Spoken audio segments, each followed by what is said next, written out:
दोस्तों बजट 2025 में किसान भाई लोगों के लिए भी सरकार ने कुछ पिटारे खोले हैं। अब किसानों की खेती करना और भी ज्यादा आसान होगा। आइए देखते हैं आज देश के वित्त मंत्री निर्मला सीतारमण ने किसानों को क्या क्या बड़े तोहफे दिए इस बार के बजट में। टोटल दोस्तों 6 नई योजनाओं का ऐलान किया है, जिसमें सबसे अहम घोषणा ये रही कि किसान क्रेडिट कार्ड की योजना पर जो लोन की सीमा थी उसको बढ़ाकर 5 लाख रुपए कर दिया है, जो कि पहले 3 लाख रुपए तक ही थी। इसके अलावा भी किसानों को कम ब्याज दरों पर लोन मिल पाएगा। पीएम धन धान्य योजना की भी घोषणा की गई है। ये योजना क्या है ये भी जानेंगे अपन। इस बजट पर देश के प्रधानमंत्री नरेंद्र मोदी ने कहा कि ये आम आदमी का बजट है, इससे देश के नागरिकों की जेब भरेगी। तो वहीं विपक्ष से राहुल गांधी बोले कि बुलेट इंजरी पर बैंडेड जैसा बजट रहा। खैर बजट की प्रतिक्रियाओं पर ना जाते हुए अभी अपन बात करते हैं किसानों के लिए क्या क्या काम की योजनाएं शुरू हुई है इस बार के बजट में। तो देखिए सबसे महत्वपूर्ण घोषणा किसान क्रेडिट कार्ड को लेकर। केसीसी स्कीम साल 1998 में शुरू हुई थी। इस योजना के तहत किसान भाई लोग 7% ब्याज दर पर 5 लाख रुपए तक का लोन ले सकते हैं, और अगर उस लोन को भी वक्त पर जमा कराएंगे तो 4% ही ब्याज देना होगा, और ब्याज में 3% छूट पाने के लिए 3 लाख रुपए तक की ही लोन की लिमिट है। लेकिन कुल लिमिट को इस बार 3 लाख से बढ़ाकर 5 लाख रुपए कर दिया है। इस योजना का फायदा हमारे देश के 7.5 करोड़ से भी ज्यादा किसानों को मिलेगा। हालांकि दोस्तों दुखद बात यह रही कि किसानों के लिए इस योजना के अलावा बजट में कोई काम की किसी बड़ी नई योजना की घोषणा नहीं हुई है। वैसे तो बजट में 4 और बड़ी घोषणाएं की है सरकार ने। एक तो प्रधानमंत्री धन धान्य योजना शुरू करने का ऐलान किया। इसके तहत 1.5 करोड़ से भी ज्यादा किसानों को स्किल और टेक्नोलॉजी से जोड़ा जाएगा। मतलब किसान भाई लोगों को आधुनिक तकनीकें सिखाई जाएगी खेती में इंप्लीमेंट करने के लिए। वहीं हमारे देश के बुजुर्गों के लिए भी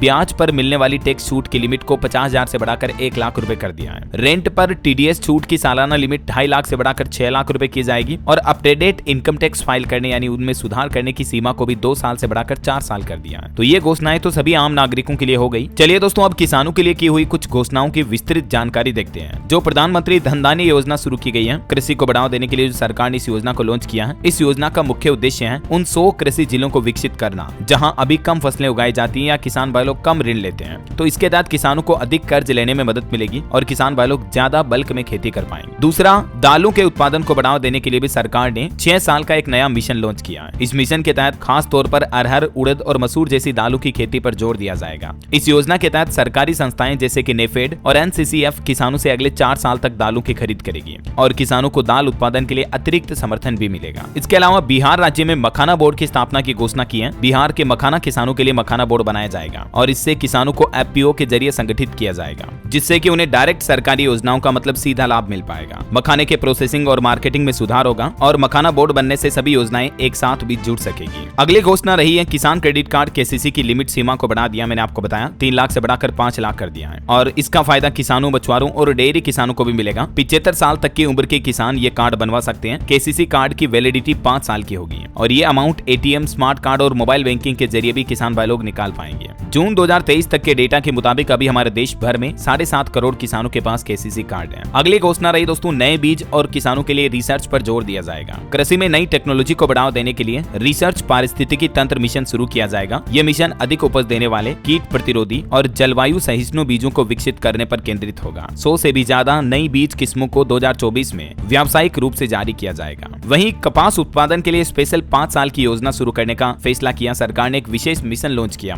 और इसका लक्ष्य है एक्स्ट्रा लॉन्ग स्पेटल कपास की किस्मों को बढ़ावा देना और भारतीय कपड़ा उद्योग को मजबूत करना। वहीं दूसरी ओर बागवानी उत्पादों, फल सब्जियों की बढ़ती मांग को देखते हुए अन्न, फल और सब्जी उत्पादकों को भी समर्थन दिया जाएगा। सप्लाई चेन और प्रोसेसिंग को मजबूत किया जाएगा। और भी किसानों से जुड़े कुछ अहम ऐलान हुए हैं। अन्य घोषणाओं में असम के नाम रूप में 12.5 लाख टन क्षमता का नया यूरिया संयंत्र स्थापित किया जाएगा, जो कि उर्वरक की उपलब्धता बढ़ाने और किसानों की जरूरतों को पूरा करने में मदद करेगा। वहीं दोस्तों भारत अभी दुनिया में दूसरा सबसे बड़ा मछली उत्पादक देश है, और इस मछली उत्पादन को और भी आगे ले जाने के लिए सरकार ने 60,000 करोड़ रुपए के समुद्री खाद्य निर्यात की योजना भी बनाई है। वित्त मंत्री ने डायरेक्टली घोषणा की है अंडमान निकोबार और लक्षद्वीप में भी मछली पालन को बढ़ावा दिया जाएगा। तो इससे मछली पकड़ने वाले किसान भाई लोगों को भी फायदा होगा, है ना। तो ये दोस्तों किसान भाई लोगों के लिए कुछ बड़ी अहम घोषणाएं रही। उम्मीद आपको जरूर जानने मिली होगी। और भी बजट से संबंधित सारे हाइलाइट्स अगर आप देखना चाहते हैं तो डीएलएस न्यूज चैनल पर मैंने कंप्लीट वीडियो डाल दिए हैं, आप जरूर देख लीजिएगा। और बाकी इस वीडियो को लाइक और शेयर करना, डीएलएस न्यूज चैनल को सब्सक्राइब करके बेल आइकन जरूर दबा देना रोजाना ऐसी इंफॉर्मेटिव जानकारियां देखते रहने के लिए। मिलेंगे अगले नेक्स्ट अपडेट में, तब तक के लिए जय हिंद, जय भारत, वंदे मातरम।